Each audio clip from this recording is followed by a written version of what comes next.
Welcome to the best of first-person episodes from Phantoms and Monsters. Please like, subscribe, and hit the bell icon so you'll be notified of all future uploads. Black Humanoid, the warning on the door. Last month, my husband and I finally bought our dream house. It's on the edge of a large forest, and I love it. It's a little paradise hidden by the large pine trees that grow on the premises. I honestly don't know where my backyard ends and the forest starts. When I lie in bed and let the sounds of the forest sing me to sleep, I feel truly at peace. That house is everything I ever dreamed of.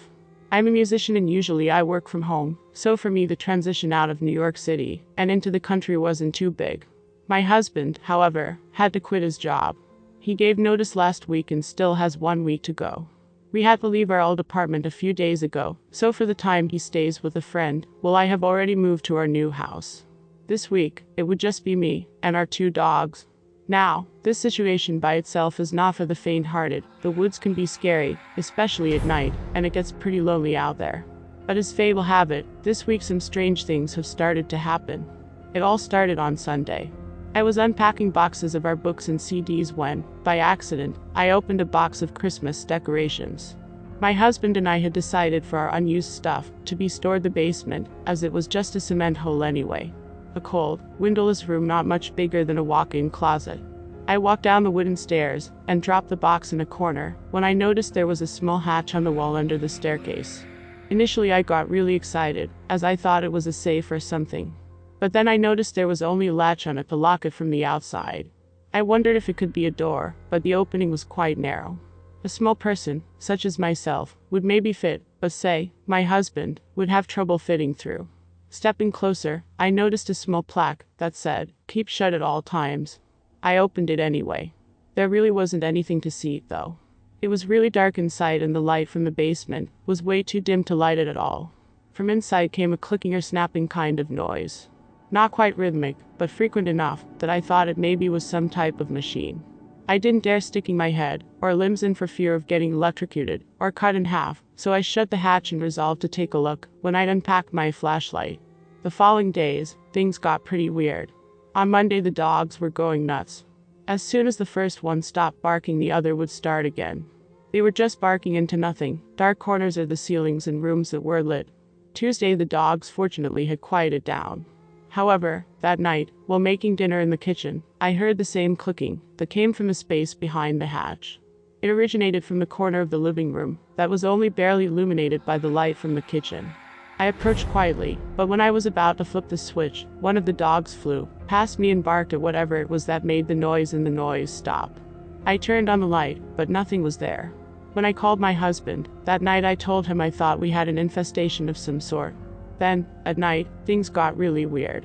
I was in bed, sleeping soundly, when I woke up from one of the dogs scratching the door from outside the bedroom. I cringed as I heard its nails drag across the fresh paint, but I didn't let it in. Almost immediately I drifted back to sleep. That morning, one of the dogs decided to pull me out of my slumber by aggressively licking my face. I groggily pushed it off and pulled the sheets over my face when I remembered the scratching. I cursed and hastily got up to check if he'd ruined the door, but then I noticed both the dogs were in my bedroom. Whatever had scratched the door last night was not one of my dogs. Oh, and it ruined the door, by the way. Nice. Also, when I went down for breakfast I noticed the bowl of dog food was completely empty, even though I just refilled it the night before. When I called my husband that evening I told him I thought we had an infestation of something big. You might think that I would have been scared at this point, but I hadn't quite connected the dots, and we live in an old house, so I figured anything was possible. After calling my husband I sat down with a book and a glass of wine out on the porch. Despite it being November, the weather this week was quite pleasant, and I love feeling the cold breeze across my cheeks as I'm tucked under a warm blanket. I hadn't really noticed how exhausting this week had been, but not 10 minutes into reading I fell asleep. It must have been past midnight when I woke up from the motion-activated lights in the backyard switching on. Half asleep I turned to look, and what I saw shocked me wide awake. About 30 feet away stood a tall, slender humanoid figure. It was hunched over as it drank from the bird bath we had just put in the garden a few days ago. For a few seconds I just sat there, frozen in fear, watching it drink. The creature had long, thin limbs and its skin was pitch black. Like a shadow, that just rose from the pavement and became a person. It seemed emaciated. The bones were sticking out so far under its dry skin it looked as if they were gonna pop out. And when it rose up, its face, God, that face will haunt me forever. Its clouded gray eyes lay way too deep in its skull. The worst part, though, was the mouth. It was so big, and it had so many teeth, and it was somehow contorted in what almost seemed to be a smile. And it was looking right at me.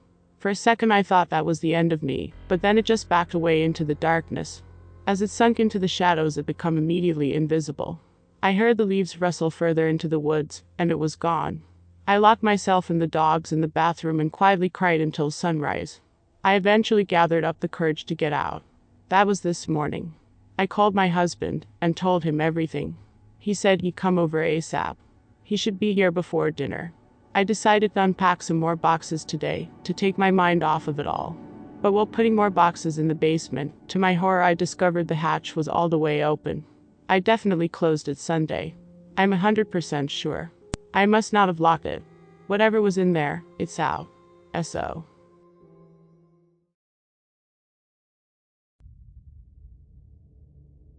Unknown creature worries residents in southeastern Minnesota. I had a very scary experience with something that might have been a weird creature cryptid thing. This happened very recently, I believe about 3 days ago on the 1st of August 2020. So I was at my girlfriend's house for the weekend, which I'm at her house pretty much every weekend Friday through Sunday, so that in and of itself wasn't out of the usual.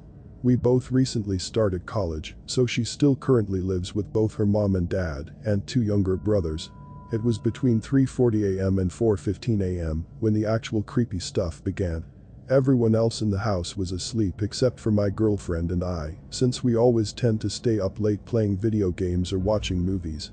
We had just finished watching a movie and we were getting ready to go to sleep. I was getting changed into shorts and a t-shirt to sleep in, and my girlfriend went to the kitchen to get us both a glass of water, since her room can get extremely hot and stuffy during the summer. So after getting changed I was just chilling on the beanbag in her room, waiting for her to get back. At this point I should explain the basic layout of where she lives or this next part could get confusing.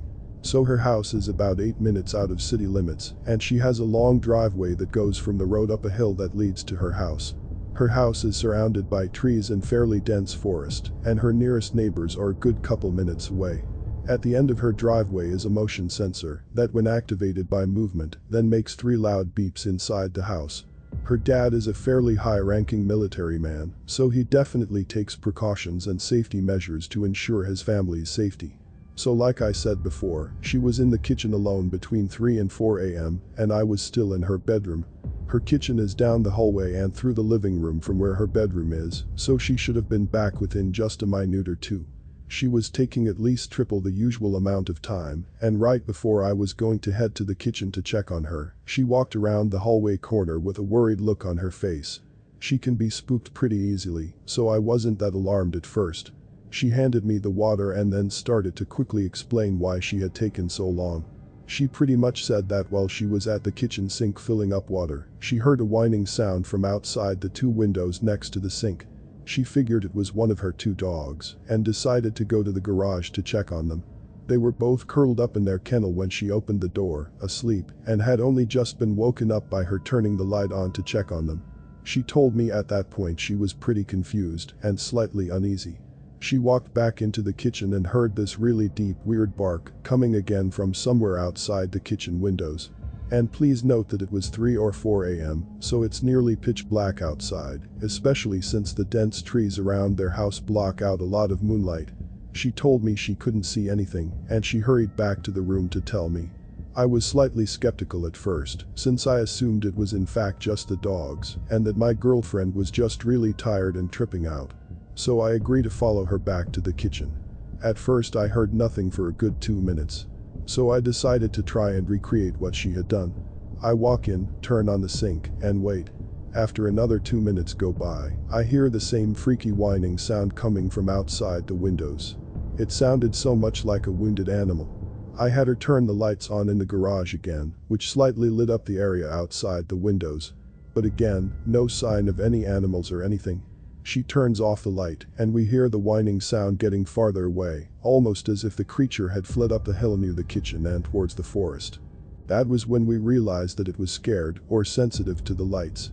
So we left the kitchen and went back to her room. At this point I was pretty spooked and I wanted to make sure that whatever it was had been scared off for good.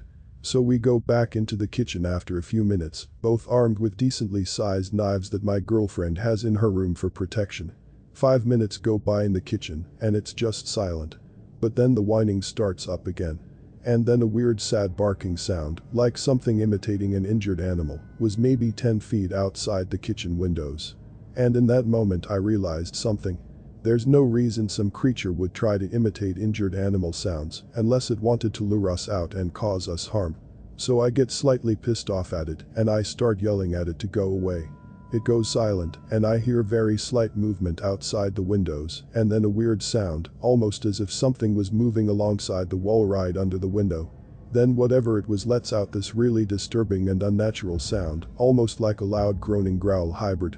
And let me tell you, my girlfriend and I looked at each other and just sprinted out of the kitchen without a single word. We hid in her room until we passed out at some point around 5 or 6 a.m. We had talked it over, listened to a ton of animal noises, and not a single one got anywhere close to that final unnatural sound. I wouldn't even be able to accurately mimic the sound. It was so eerie and haunting and I can still hear it in my head. So we did some research the next day, and there are a few known possibilities that we came up with. Werewolf, skinwalker, or some type of shapeshifter perhaps. We looked around outside in the morning, and there was no blood and no tracks, so definitely not an injured animal. However, on the hill about 10 feet in front of the kitchen windows, we saw 2 heavy indents in the ground, and then flattened grass leading up. We decided to tell one of my girlfriend's brothers about our experience, so that he could help test something. We had one person go inside to the kitchen sink near the windows, and the others walk around in various different places near the windows making sounds, to try and triangulate where the creature had been standing. We concluded it was at one point no more than 5 feet from the windows, and then at another point had fled up the hill, which matched with the trampled grass and indents leading up the hill. Farther up the hill there's a path that branches, and one part of the path is fairly abandoned and overgrown. Nobody had walked there in at least 2 years. And I followed it to the end and kept going a little farther, looking for tracks. I did manage to find something interesting, 3-foot-tall ferns and brambles almost completely flattened, and a few twigs snapped perfectly in half, as if something decently large had walked through that area in a hurry, and it seemed very recent. We then decided to tell my girlfriend's parents about it, and her dad seemed especially interested. He told us that the wood panels on their pump house had been torn off within the last couple days. He then took one of their dogs into the woods, and we assume he went to check for any signs.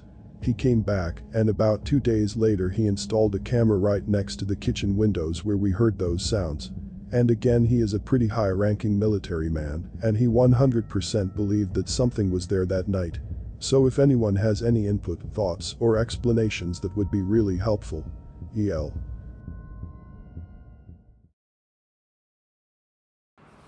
This is Lon Strickler. If you like this program, it would help us if you would give it a thumbs up. Then subscribe and click the bell icon so you get notification when we upload new first-person encounters. We have many more to come very soon. And by the way, if you have a suggestion or an experience of your own, please leave a comment.